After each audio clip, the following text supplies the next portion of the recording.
तैसे गंभीरे महानादे अभयवाक्य विश्वकंदे बोलिले तेणे अगाधे अनंत रूपे। उसी प्रकार वे अगाध अनंत रूपधारी विश्व के कारण होने वाले भगवान श्री कृष्ण ने अथवा बड़ के पत्ते पर सोए हुए पहले बाल रूप नारायण ने गंभीर महाघोष करके यह अभयवचन कहा। ते अर्जुने मोटके आई केले आणि सुखकी भय तुणावले हे नेणो परिकापिनले सर्वांगते याचे।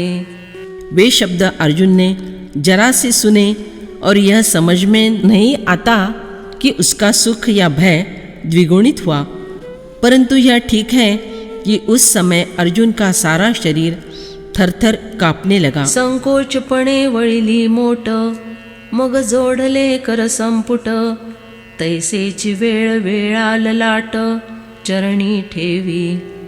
अर्जुन ने अत्यंत नम्र भाव से झुककर अपने शरीर की मानो पोटली बांध डाली हो, फिर उसने हाथ जोड़ दिए। वैसे ही अपना मस्तक बार बार भगवान के चरणों पर रखने लगा। तेवीची काही बोलो जाये तव गळा बुजला ठाये सुख की भय होए विचारा तुम्ही। उसी तरह उसने कुछ कहने का प्रयत्न करना चाहा, तब उसका गला भर आया। अब इसका विचार आप लोग स्वयं ही कर ले कि वह सुख है या भय। परिदेवाचे निबोले अर्जुना ऐसे हे झाले जे मिया पदान्वयी देखले श्लोकीचे या। परंतु श्री कृष्ण की बातें सुनकर उस समय अर्जुन की ऐसी अवस्था हुई, यह मैंने जो कहा वह उसी का अनुमान है जो मैंने भीत भीत प्रणम्य इस श्लोक के पद के अन्वय से निकाला है। मग तैसाची भेण भेण पुढती जुहारी चरण मग म्हणे जी तरी आपण ऐसे बोलिले ती। फिर उसी प्रकार डरते डरते पुनः जोहार कहते हुए अर्जुन श्री कृष्ण की चरण वंदना करने लगा। फिर कहता है, हे देव, आपने अभी यह कहा है कि। अर्जुन उवाच स्थाने ऋषिकेश तव प्रकीर्त्या जगत् प्रहृष्यत्यनुरज्यते च रक्षांसि भीतानि दिशो द्रवन्ति सर्वे नमस्यन्ति च सिद्धसंघाः। अर्जुन बोले, हे अंतर्यामी भगवान, आपके नाम गुण लीला का कीर्तन करने से यह संपूर्ण जगत हर्षित हो रहा है और अनुराग प्रेम को प्राप्त हो रहा है। आपके नाम गुण आदि के कीर्तन से भयभीत होकर राक्षस लोग दसों दिशाओं में भागते हुए जा रहे हैं और संपूर्ण सिद्धगण आपको नमस्कार कर रहे हैं। यह सब होना उचित ही है। किंबहुना अर्जुना मी काळू आणि ग्रासिजे तो माझा खेळू हा बोलू कीर अढळू मानू आम्ही।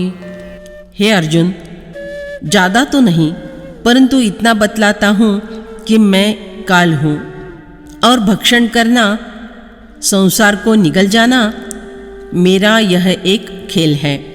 हे स्वामी, आपका यह कहना मैं सत्य और अटल मानता हूँ। परी तुवाजी काळे आज स्थितीची वेळे ग्रासीजे हे निमळे विचारासी। हे महाराज, यह बात मेरे विचार से मेल नहीं खाती कि विश्व की स्थिति का समय होने पर भी आपने अर्थात काल ने विश्व को ग्रास कर लेना।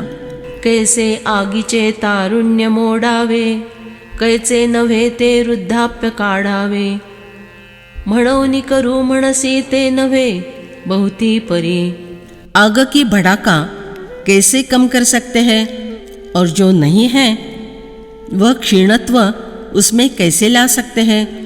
उसी प्रकार इस ऐन स्थिति काल में इस विश्व का संहार करना चाहते हो तो वह होना किसी भी प्रकार से संभव नहीं है। अगाच उपाहारी न भरता कोणेही वेळे देखय अनंता काही मध्यान्नी सविता मावळला आहे। हे श्री कृष्ण, क्या यह किसी ने देखा है कि दिन के 4 पहर पूरे होने से पूर्व ही किसी भी समय अर्थात मध्यान्ह में भी कभी सूर्यास्त हुआ है? पै तुझ अखंडिता काळा, तिन्ही आहाती वेळा, तिन्ही परी सबळा आपुलाल्या समय। देखो, आप अखंडित काल स्वरूप हैं। आपके उत्पत्ति, स्थिति और लय इन 3 पृथक पृथक कार्यों के लिए अलग अलग समय नियत है, परंतु वे तीनों समय अपने अपने समय में समर्थ रहते हैं। जे वेळी हो लागे उत्पत्ति, ते वेळी स्थित्यंत हारपती, स्थितिकाळी न मिरवती उत्पत्ति प्रलयो। जिस समय जगत की उत्पत्ति होने लगती है उस समय जगत की स्थिति और लय का अभाव रहता है, और स्थिति काल में उत्पत्ति तथा प्रलय के लिए कोई स्थान नहीं रहता। पाठी प्रलयाची ये वेळे, उत्पत्ति स्थिति न मावळे, हे काईसे निही न ढळे अनादि ऐसे। इसके उपरांत जब प्रलय काल आता है तब क्या उत्पत्ति और स्थिति का लोप नहीं होता? यह व्यवस्था किसी भी कारण से कभी बदलती नहीं है। इस प्रकार का क्रम अनादिकाल से चलता आ रहा है। म्हणोनी ते तरी भरे भागे, स्थिती वर्ती जत आहे जगे, एत ग्रासिसी तू हे न लगे माझ्या जीवी। इसलिए इस जगत में तो भरे हुए माप से भर भर के स्थिति काल विद्यमान है। ऐसे समय में आप उसे निगल रहे हैं, यह बात मेरे मन में नहीं बैठती। तव संकेते देवो बोले, आता सैन्यासी भरण पुरले, ते प्रत्यक्ष तुआ देखिले येरा यथा काळे। उस समय श्री कृष्ण ने संकेत से यह कहा कि अब इन सेनाओं का स्थिति काल समाप्त हुआ है, और यह बात तुमने प्रत्यक्ष देखी है। बाकी दूसरे लोगों की मृत्यु अपने अपने योग्य नियत समय पर ही होगी। हा संकेत तुझो अनंता, वेळू लागला बोलता, तव अर्जुने लोक मागवता स्थिति देखिला। भगवान श्री कृष्ण को इस सूचक शब्दों का उच्चारण करने में जितना समय लगा उतने समय में अर्जुन को जगत फिर से स्थिति की अवस्था में आया हुआ दिखाई पड़ा। मग म्हणतसे देवा, तू सूत्री विश्व लाघवा, जगु आला जी आघवा स्थिति पुड़ती। फिर कहता है, हे देव, आप इस विश्वरूप नाटक के सूत्रधार हैं। अजी, सारा जगत फिर से अपनी पहले वाली स्थिति अवस्था में आ गया है। पडिले या दुःख सागरी, तू काढीसी काजिया परी, तेवी कीर्ति तुझी श्री हरी आठवी तसे। हे श्री कृष्ण, मैं आपकी उस कीर्ति को याद कर रहा हूँ कि दुख के समुद्र में गोते खाने वालों का तारण आप किस प्रकार करते हैं। जी आठविता वेळो वेळा, भोगीत सुखाचा सोहळा, तेथ हर्षामृत कल्लोळा वरी लोळतसे। हे महाराज, उस कीर्ति का बार बार स्मरण करते करते जिस सुख के उत्सव का अनुभव हो रहा है, उसी हर्षरूपी अमृत की लहरों पर मैं लहरा रहा हूँ। देवाजी आले पणे जगू, धरी तुझ्या ठाई अनुरागू, आणि दुष्टा ते या दुःख भोगू अधिकाधिकू। हे देव, आपने जीवनदान दिया है, इसलिए यह जगत आप पर प्रीति रखता है तथा उन दुष्ट जनों के हिस्से में अधिकाधिक दुःख भोग जाता है। पै त्रिभुवनीचे या राक्षसा, महाभय तो ऋषिकेशा, म्हणोनी पळता ती दिशा पहिलीकडे। तो हे ऋषिकेश, त्रिभुवन के राक्षसों को आप महाभय साक्षात मृत्यु रूप जान पड़ते हैं, इसलिए वे सभी दिशाओं के उस पार भाग जाते हैं। ये रसुर सिद्ध किन्नर, किंबहुना हे चराचर, तू ते हर्ष निर्भर नमित असे। बाकी सुर, सिद्ध, किन्नर केवल यही नहीं बल्कि सारा स्थावर और जंगम विश्व भी हर्षभरित होकर आपको वंदन कर रहा है। कस्माच्च तेन नमेरन् महात्मन्, गरीयसे ब्रह्मणोऽप्यादिकर्त्रे अनंतदेवेश जगन्निवास त्वमक्षरो सदसत्तत्परं यत्। हे महात्मन, गुरुओं के भी गुरु और ब्रह्मा के भी आदिकर्ता आपके लिए वे सिद्धगण नमस्कार क्यों नहीं करे, क्योंकि हे अनंत, हे देवेश, हे जगन्निवास, आप अक्षर स्वरूप हैं। आप सत भी हैं, असत भी हैं, और उनसे सत असत से पर भी जो कुछ है वह भी आप ही हैं। एतहागा कवणा कारणा राक्षस हे नारायणा न लगतीची चरणा पळते जाले। हे नारायण, क्यों जी यहाँ ये राक्षस आपके चरणों में शरण आते ही नहीं? इसका क्या कारण है? ये ऐसे क्यों भगोड़े हो गए हैं?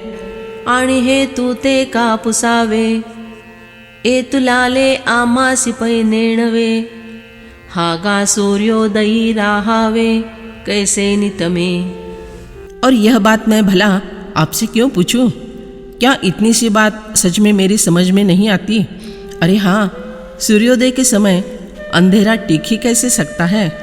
जी तू स्वयं प्रकाशाचा आगरू आणि आजी झाला आहासी गोचरू म्हणोनी या निशाचरा केरू फिटला सहजे। हे महाराज, आप स्वयं प्रकाश की खान हैं और आज दृष्टिगोचर हुए हैं, इसलिए निशाचर राक्षसों का कूड़ा कचरा यो ही साफ हो गया है। हे एतुले दिवस आम्हा काही नेणवेची श्रीरामा आता देखत सो महिमा गरीय तुझा। हे श्री कृष्ण, इतने दिनों तक यह बात मेरी समझ में नहीं आई, परंतु अब आपका श्रेष्ठतम महात्म्य देख रहा हूँ। जेथोनी नाना सृष्टीची आवोली पसरती भूतग्रामांची आवेली ते या महत ब्रह्मा ते वियाली देवकी इच्छा। हे देव, जिस महत ब्रह्म से विविध सृष्टि रूपी भीगी हुई जमीन के आधार से भूत समुदाय रूपी बेलें निकलकर फैलती हैं, उस महत ब्रह्म को आप देवकी पुत्र की इच्छा ने प्रसव किया है।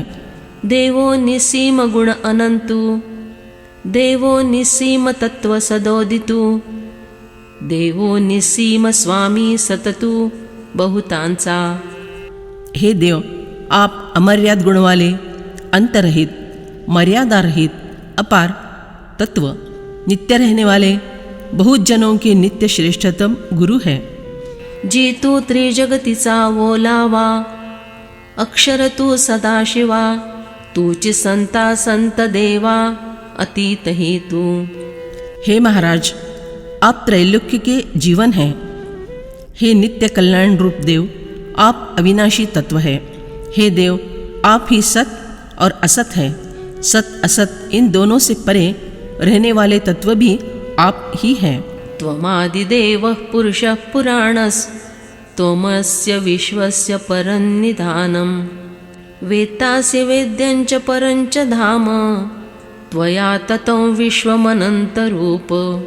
आप ही आदिदेव और पुराण पुरुष हैं तथा आप ही इस संसार के परम आश्रय हैं। आप ही सबको जानने वाले, जानने योग्य और परम धाम हैं। हे अनंत रूप, आपसे ही संपूर्ण संसार व्याप्त है। तू प्रकृती पुरुषांची आदी जी महत्त्वा तूची अवधी स्वयंभू तूची अनादि पुरातन तू। हे महाराज, आप प्रकृति और पुरुष के आदि कारण हैं। आप ही महत्त्व का अंत है। आप ही स्वतः सिद्ध, आरंभ रहित हैं और आप ही सभी के पहले के हैं। सकल विश्वासी जीवन जीवा तूची निधान भूत भव्याचे ज्ञान तुझची आथी। आप ही सारे विश्व के जीवन आधार है, जीवों की पूंजी है। जो हो गया अर्थात भूत और जो आगे होने वाला है भविष्य, इनका ज्ञान केवल आपको ही है।